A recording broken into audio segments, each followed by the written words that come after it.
शरीक हो सके। आज चंद लम्हे हम खुदा के पाक कलाम में से गौर फिक्र करेंगे और सीखेंगे खुदा के पाक कलाम में से, क्योंकि ये रोजों के अयाम हैं। और आज जिस बात पर आप लोगों की तवज्जो लेकर जाना चाहता हूं वो है सलीब। क्या है जी? क्या है जी? सलीब। बुजुर्ग पौलुस रसूल का खत, अगर किसी को ये भाई साउंड वाला मिले तो प्लीज इसे बुलाएं और इसकी ईगो थोड़ी कम करवाएं। बुजुर्ग पौलुस रसूल का लिखा गया खत, कुरिन्थस की कलीसिया के नाम पहला खत, उसके पहले बाब की 18वीं आयत लिखा है, क्योंकि सलीब का पैगाम हलाक होने वालों के नजदीक तो बेवकूफी है, मगर हम नजात पाने वालों के नजदीक खुदा की कुदरत। आमीन। बाबुलंद आवाजों पे कहिए आमीन।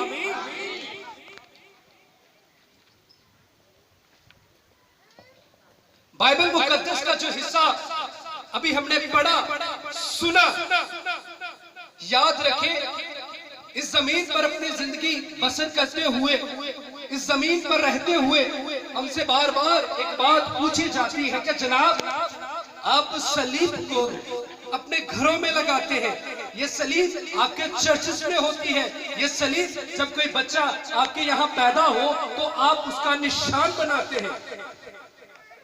आज हम इस बात को भी सीखेंगे कि इस सलीब के वसीला से हमारी जिंदगियों में कौन सी बरकत आती है, और ये भी हम सीखेंगे कि इस सलीब का आगाज जो है वो कहां से हुआ,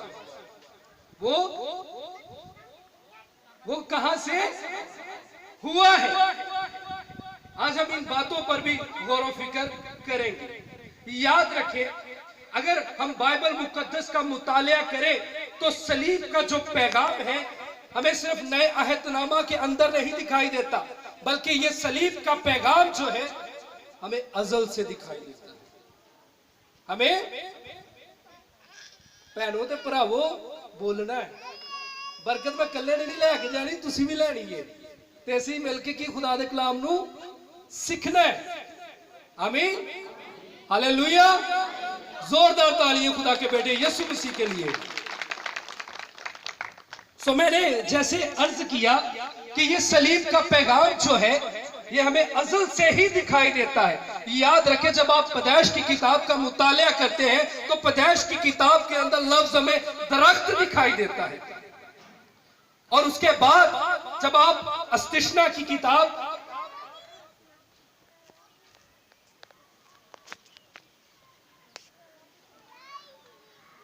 अस्तिशना की किताब उसका दूसरा बाब उसकी 22वीं आयत को देखें तो वहां पर आपको लफ्ज सूली दिखाई देगा, और जब आप आस्तर की किताब का मुताला करें वहां से भी आपको लफ्ज दिखाई देगा, और नए अहदनामा के अंदर तकरीबन 56 बार लफ्ज सलीब दर्ज किया गया है।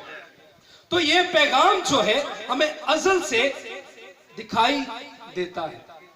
अब हम इस बात पर भी फिक्र करेंगे, इस बात को भी देखेंगे कि इसका आगाज कहां से हुआ, इसकी शुरुआत कहां से हुई।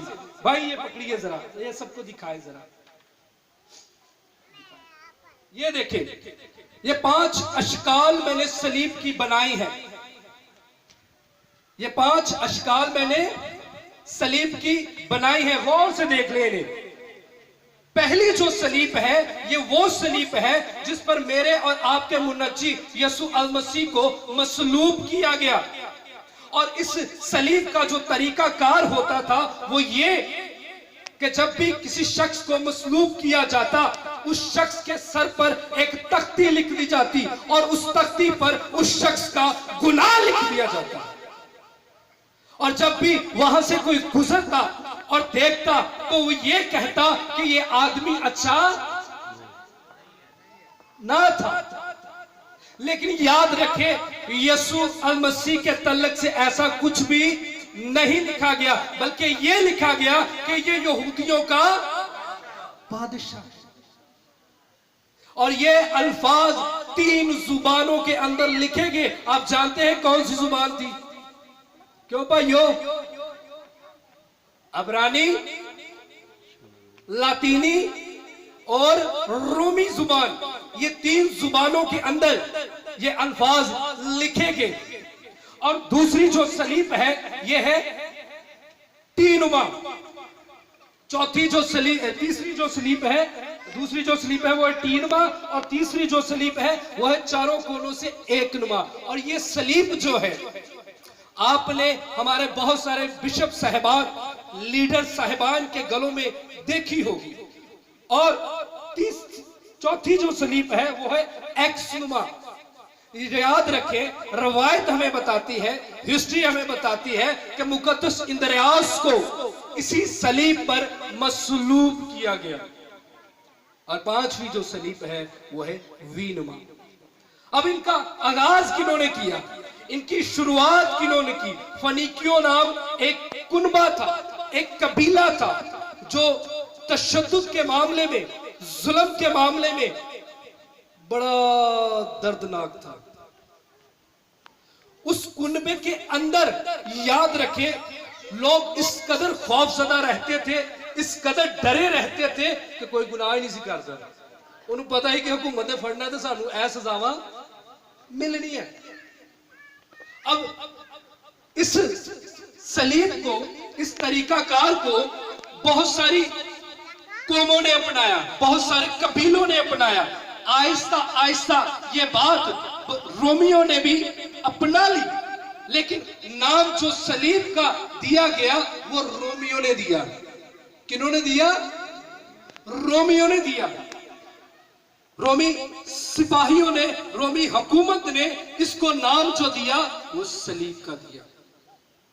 याद रखें, इस सलीब के वसीला से खुदा ने मेरी और आपकी जिंदगी में बड़ी बरकत नाजिल की है, बड़ा रहम नाजिल किया है, बड़ा फजल नाजिल किया। गो कि ये सजा के लिए इस्तेमाल होती थी, ये अज़ियत के लिए इस्तेमाल होती थी, लेकिन यीशु अल मसीह के सलीब पर चढ़ जाने के वसीला से, उसके सलीब पर मसलूब हो जाने के वसीला से, जैसे मैंने शुरू में कहा कि हम इन बरकत को भी क्या करेंगे, देखेंगे हमें कौन सी बरकत मिलती है। याद रखें, हमें जो सलीब के वसीला से, यीशु अल मसीह के सलीब पर मसलूब हो जाने के वसीला से जो हमें पहली बरकत मिलती है वो है हमारा बाप के साथ मेल हो गया।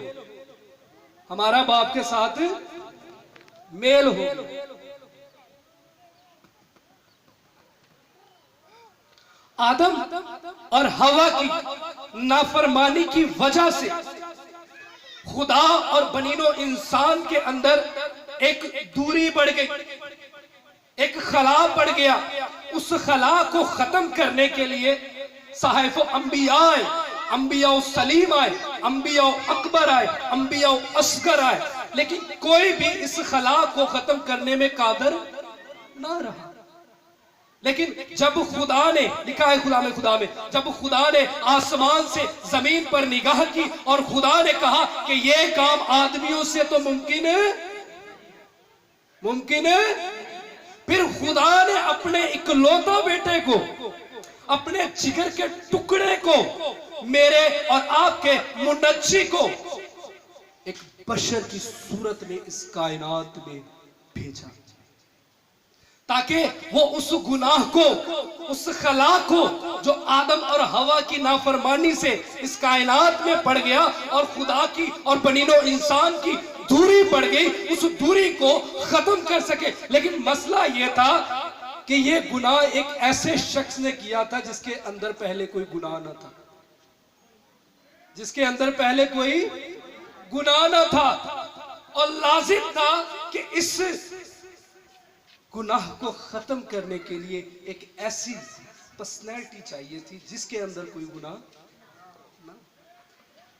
कलाम खुदा में लिखा है कि बहुत सारे अंबिया हैं, लेकिन हर अंबिया के अंदर किसी ना किसी चीज की कमी पेशी पाई गई, लेकिन यीशु मसीह के अलावा इस दुनिया में, इस कायनात के अंदर ऐसा कोई नहीं है जिसने ये दावा किया हो कि कौन है जो मुझ में गुनाह साबित कर सके। और मेरा और आपका मुनज्जी इस कायनात में आया और उसने मेरे और आपके लिए दुख उठाए ताकि हम उसमें होकर बाप के साथ मेल कर सके। और कलाम खुदा में लिखा है कि हैकल का पर्दा ऊपर से नीचे तक फट गया। दर हकीकत ये इस बात की शहादत थी, इस बात की गवाही थी कि जो दरमियानी है, जो खला था, वो अब खत्म हो गया, अब वो खत्म हो गया। और अब हम बाप के साथ, यानी उसे ऐ अब्बा कहकर भी पुकारते हैं। आमीन, हालेलुया। और दूसरी जो हमें यीशु अल मसीह के तल्लक से बरकत मिली है, जो हम पर रहमत हुई है, जो हम पर फजल हुआ है, जो खुदा का हम पर तरस हुआ है, हमें हमारी शनाख्त मिल गई, हमें हमारी शनाख्त मिल गई। आज जे तुहानू कोई पूछे तुसी कौन हो तो की कहोगे? हाँ जी, क्या है जी आप? चले शनाख्त के तल्लक से भी हम देखते हैं हमें कौन सी शनाख्त मिल गई है। ठीक है, पहले हम कोई कौम ना थे, हमारा कोई मुकाम ना था, हमारा कोई रुतबा ना था, हमारा कोई स्टेटस ना था। हमारे बाओ अजदाद जो थे वो गैर मबूदों को मानने वाले थे, उनकी प्रस्तिश करने वाले थे, उनके आगे बखूर चलाने वाले, उन्हें सजदा करने वाले ते की शनाख्त होएगी, की शनाख्त होएगी? यीशु अल मसीह के वसीला से, उसको कबूल करने के वसीला से, उसको अपना शख्सी नजात दहिंदा मानने के वसीला से, उसका सलीब पर चढ़ जाने के वसीला से हमें शनाख्त मिली। लिखा है कि तुम शाही कायनों का फिरका हो। क्या हो तुम? शाही कायनों का फिरका हो। और इसके आगे भी एक बरकत है, और मुकद्दसीन कौम। आप जो मसीह यीशु के फॉलोअर हैं, मसीह यीशु के मानने वाले हैं, अब आपको एक शनाख्त है, अब आपकी एक पहचान है, अब आपका एक मुकाम है। ये बात अलग है कि हर फर्दो बशर जो है इस मकाम को संभाले नहीं रखता, हर फर्दो बशर जो है इस मकाम में टिक नहीं पाता, क्योंकि इस जमाने की, इस दुनिया की ख्वाहिशें, इस दुनिया की जरूरतें हमें याद दबा लेती है, हमें आदबा लेती है, हमें खुदा से अलग कर देती है। लेकिन याद रखें, कलाम खुदा के अंदर लिखा है, मुबारक है वो शख्स, मुबारक है वो शख्स जो खुदा की राहों पर चलता है और उसकी शहादतों को मानता है। अब तीसरी जो बरकत मैं आप लोगों के सामने साथ शेयर करने को हूं, वो है हमें हमारे गुनाहों से रिहाई। पहली बरकत की सी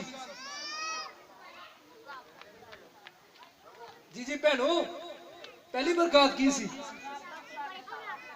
दूसरी सलीब का आगाज कितों होया? सलीब का आगाज कितों होया?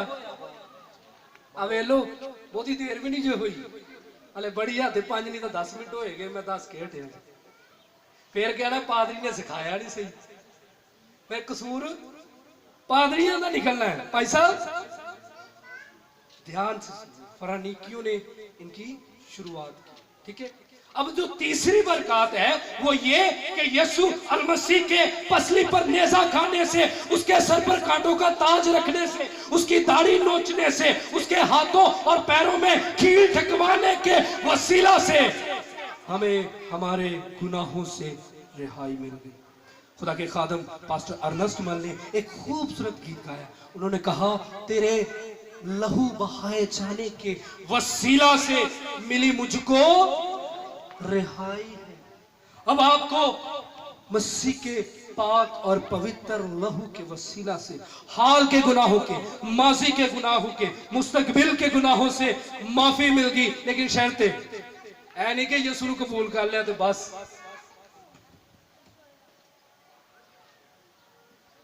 हमें खुदा के कवानीन को मानना होगा, हमें खुदा के आइन को मानना होगा, हमें खुदा के हुक्मों के मुताबिक अपनी जिंदगी को बसर करना होगा, हमें अपने गुनाहों का इकरार करना होगा, हमें खुदा के बेटे यीशु अल मसीह के नाम का बपतिस्मा लेना होगा।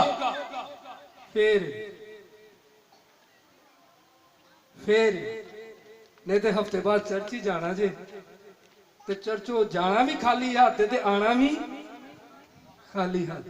जब तक हम पूरे तौर से, पूरे जहन और ख्याल से, पूरे ईमान के साथ हम खुदाउन यीशु मसीह के मती नहीं होते, उसके ताबिया नहीं होते, हम महरूम हैं।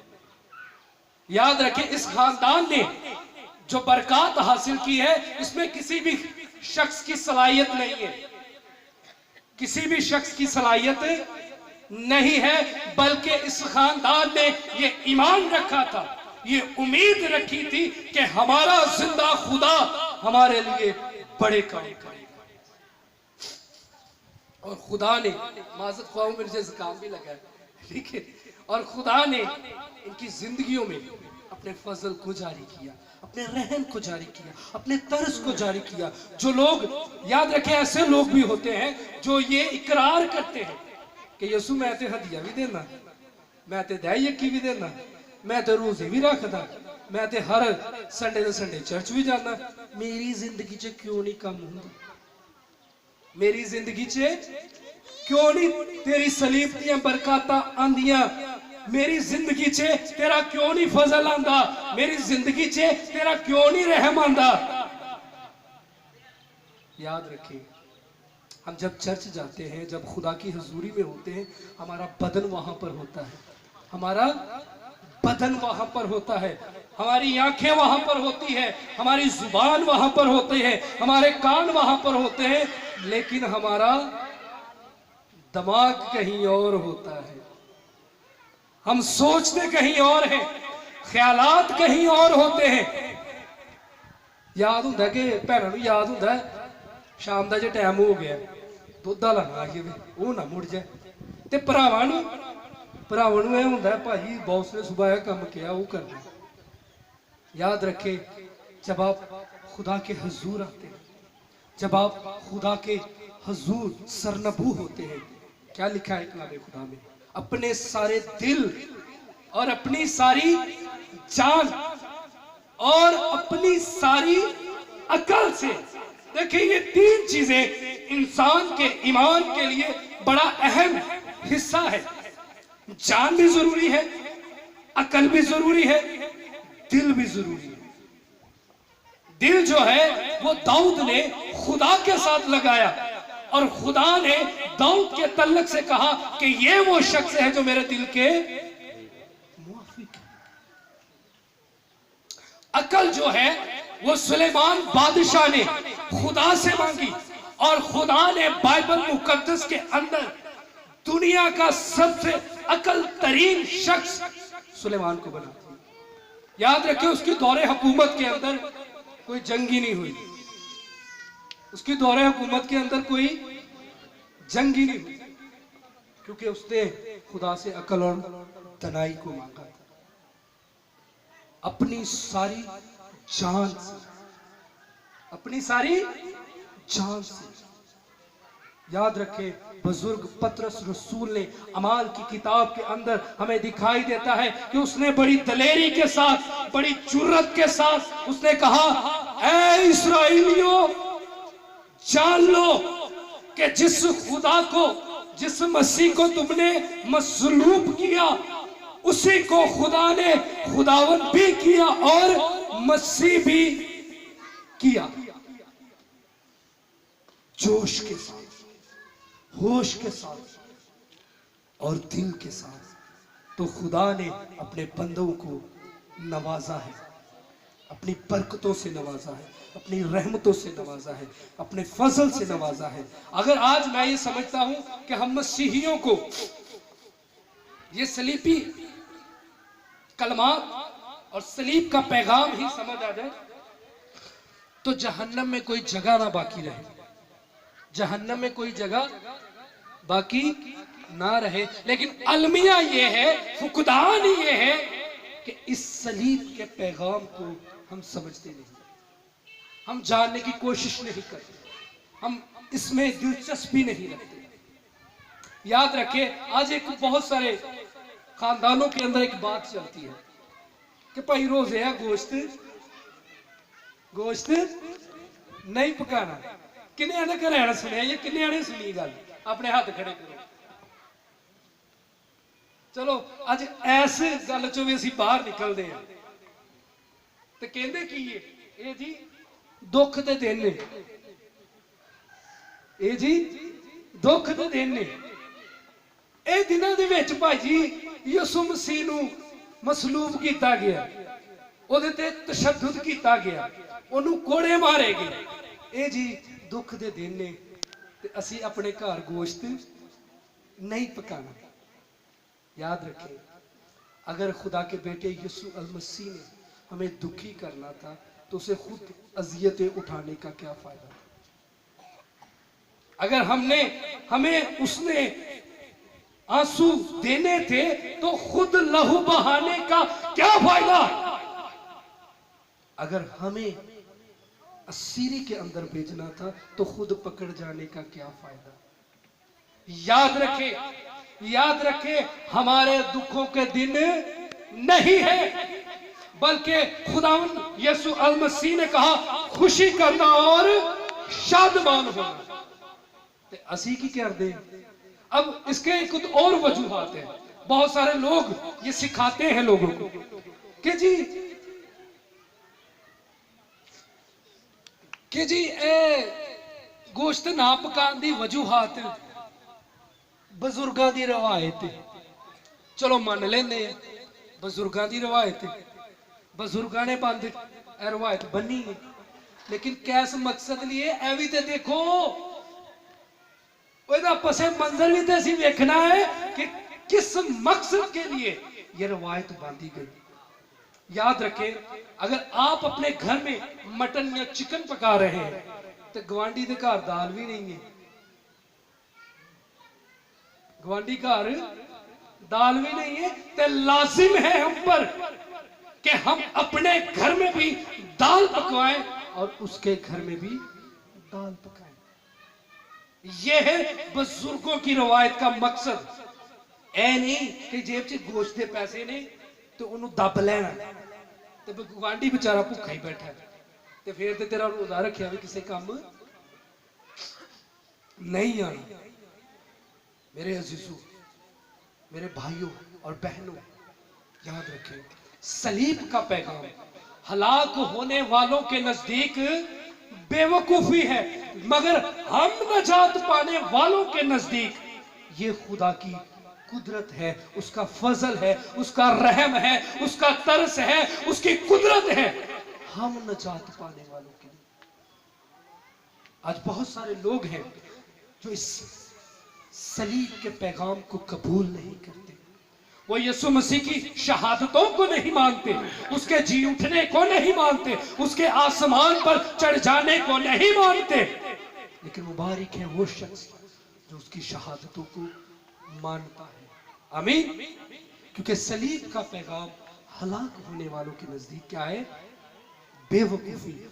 हम नजात पाने वालों के नजदीक क्या है? खुदा की कुदरत। आमीन। सो आइए मेरे अजीजों, हम सब अपने आप को तैयार करें, अपने आप को परखें। क्या ये सलीब की जो बरकत है, ये सलीब के वसीला से जो फजल हम पर नाजिल हुआ, क्या ये हमारे खानदानों के अंदर है? क्या ये हमारी बदनों के अंदर है? अगर है तो आप भाई से बरकत है, अगर नहीं तो अभी से मेरे अजीजों इकरार करें और खुदा के बेटे यीशु मसीह की इस बरकत को अपनी जिंदगी में रख लें। हमें आइए अपने सरों को झुकाएं और खुदावन के हुजूर दुआ करना शुरू करें। Hallelujah, hallelujah, glory to Jesus. Hallelujah, hallelujah. आइए सभी दुआ करना शुरू करेंगे। प्रभु से कहें